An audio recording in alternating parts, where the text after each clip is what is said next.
Good evening everyone. आवाज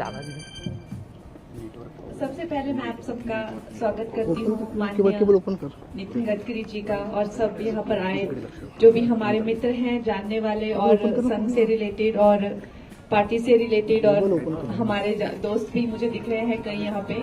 आप लोग यहाँ आए, बहुत बहुत धन्यवाद। आज हमारी एक्चुअली फिल्म की ये पहली स्क्रीनिंग हो रही है। इससे पहले फिल्म किसी ने देखी नहीं है।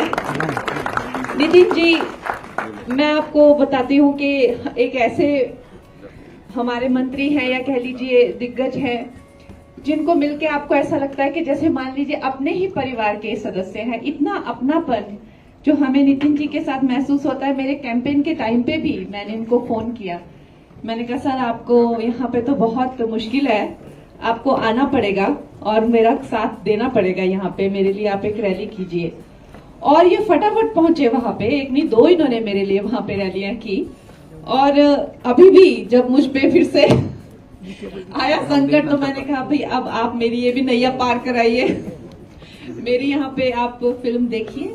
और ये फिल्म जो है इमरजेंसी के दौर से गुजरती हुई एक फिल्म है, और इस पे ऑलरेडी कई बैन लग चुके हैं। इससे पहले आने को थी फिल्म पिछले सितंबर में, फिर इसमें सेंसर ने बहुत ज्यादा स्क्रूटिनी की, इसकी बहुत ज्यादा हिस्टोरियंस बिठाए, एक एक डायलॉग से, एक एक लाइन से, हर चीज की इतनी स्क्रूटिनी करी, इतने हमें प्रूफ देने पड़े, इतने डॉक्यूमेंटेशन, कहाँ से क्या चीज ली, क्यों ली, ऐसे करके हमें 6 महीनों के संघर्ष के बाद अब फाइनली जो है ये फिल्म आ रही है।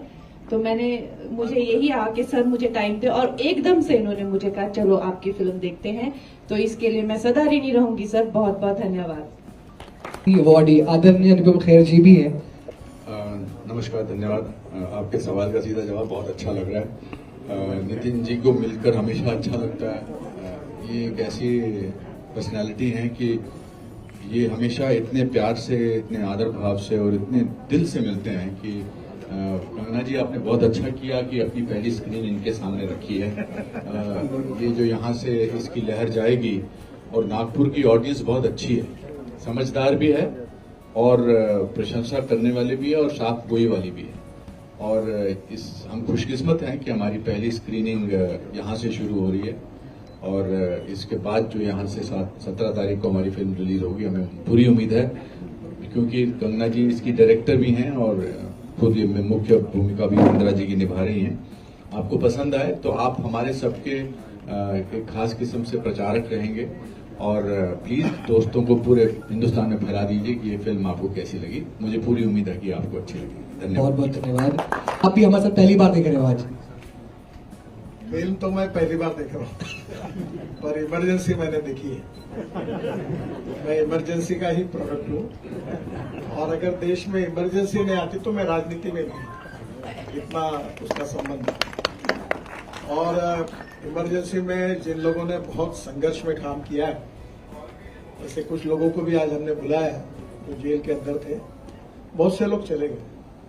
इसमें 2 वरिष्ठ पत्रकार हैं, एक लक्ष्मणराव जोशी है, उनकी उम्र अभी मुझे लगता है कि 87 हो गई, 86, कितनी है लक्ष्मणराव? 87। ये इमरजेंसी में तरुण भारत पर जिस दिन 50 इमरजेंसी जाहिर हुई तो पूरा अंक कोरा था, सेंसरशिप। उस समय वो संपादक भी थे, पत्रकार थे वहां। SN विनोद करके है, बहुत बड़े पत्रकार है, लोकमत में थे। इनको भी जयप्रकाश बिहार से, जयप्रकाश जी से इनका संबंध था, श्रीपाद अपराजित। और यहाँ भी है प्रकाश कोहरे जी को शायद बातें याद होगी, वो इमरजेंसी में थे किसान आंदोलन में। तो ये आज के इसमें जो लोग आए हुए हैं, उनका बहुत से लोगों का इमरजेंसी के साथ संबंध रहा है, और हम ये इमरजेंसी में बहुत सहन कर चुके हैं। और इसलिए इसके ऊपर जो सही इतिहास है वो कंगना जी ने आज सही अर्थ में जनता के सामने लाया है। मुझे एक बहुत उनकी फिल्म पसंद है, हमने पूरे परिवार के साथ देखी, और वो झांसी की रानी क्यों करती, और वो फिल्म इन्होंने इतनी अच्छी बनाई थी कि उसका आज भी मेरे मन में उसकी यादें हैं। और इसलिए मेरा पूरा विश्वास है कि इनकी ये भी फिल्म बहुत अजरावर होगी और जनता का भी सपोर्ट मिलेगा। और हमारे लिए सबसे ज्यादा है कि इमरजेंसी का जो इतिहास है वो फिर से एक बार ये भविष्य के पीढ़ी के सामने आएगा, क्योंकि हमारे यहाँ एक बहुत बड़ी समस्या है। आज मेरे बेटे बड़े हुए हैं और उनको पता नहीं इमरजेंसी क्या थी। अंग्रेजों में आदत रहती थी कि कुछ भी होता था तो वो डायरी लिखते थे। हमारे यहाँ पुराना कुछ लिखने की आदत न होने के कारण ये आज वहाँ की परिस्थिति किसी को मालूम नहीं। मेरे ग्रैंडफादर मर गए थे, डेड बॉडी मामा के घर पर अमरावती में थी। पैरोल के लिए 2-3 दिन बॉडी पड़ी रही, मैं घूमता रहा और जब बड़े मुश्किल से पैरोल लेके दरवाजे पर गया जेल के, तो जेलर ने कहा 5 बज गए हैं, सूर्यास्त हो गया, दरवाजा बंद हो गया। फिर मैं वही पेड़ के नीचे रात भर बैठा रहा और सुबह कब सूरज निकलता है तब देख रहा था।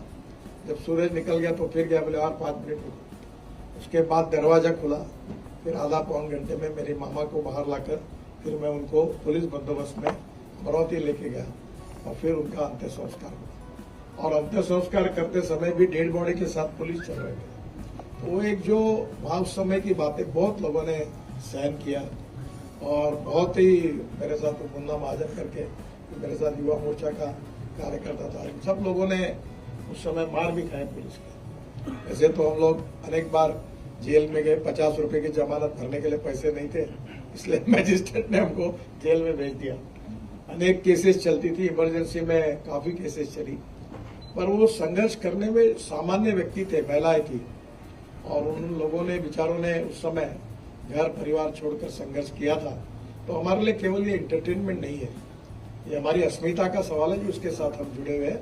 तो मैं ज्यादा कुछ बोलूंगा नहीं, पर कंगना जी को बहुत बहुत धन्यवाद दूंगा कि उन्होंने ये इतिहास लोगों के सामने लाया। और इसलिए आज ये अलग अलग प्रकार के लोग हैं, यहाँ वाइस चांसलर है, सभी मीडिया के प्रमुख है, अंग्रेजी अखबार हितवाद जो है उसके प्रमुख है राजेंद्र पुरोहित जी, मेजोरिटी प्रकाश पोरे जी है, सभी मीडिया के दिग्गज जो है वो भी है और यहाँ से हमारे अनेक लोग उपस्थित है जो इम्पोर्टेंट है, जो समाज में ओपिनियन मेकर से ऐसे बड़े लोगों को हमने बुलाया है। और मुझे लगता है कि निश्चित तौर अनुपम जी के बारे में कुछ कहने की आवश्यकता ही नहीं, मैं उनका बोलना चाहता हूं, क्योंकि जीवन के वस्तुस्थिति के आधार पर उनका अभिनय और उन्होंने किया हुआ काम आंखों में आंसू लाता। आज ही मैं सुबह उनको कह रहा था कि हमारे यहाँ मराठी में नट सम्राट करके नाटक था, तो उसमें नाना पाटेकर जी ने भी किया। काफी मेरी बहुत कोशिश थी कि नाना एक बार ये प्रयोग हमारे सांस्कृतिक महोत्सव में होना चाहिए, तो वो नहीं हो पाया। आज ही मैंने उनको कहा कि उनका एक कार्यक्रम है अच्छा, जिसमें उनके अभिनय से पूरे एक पात्री प्रयोग जैसा, तो मैंने कहा तो निश्चित रूप से इनमें भी उनका काम है और वो सवाल नहीं, कोई भी काम वो अच्छा ही करते हैं। तो मुझे लगता है कि हम सबके लिए ज्यादा वेट करना ठीक नहीं होगा। मैं अनुपम जी को और कंगना जी को और इन फिल्म से संबंधित सभी लोगों को बहुत बहुत धन्यवाद देता हूँ और आप सब लोग आए इसके लिए भी आप सबके आभार व्यक्त करता हूँ। Thank you very much.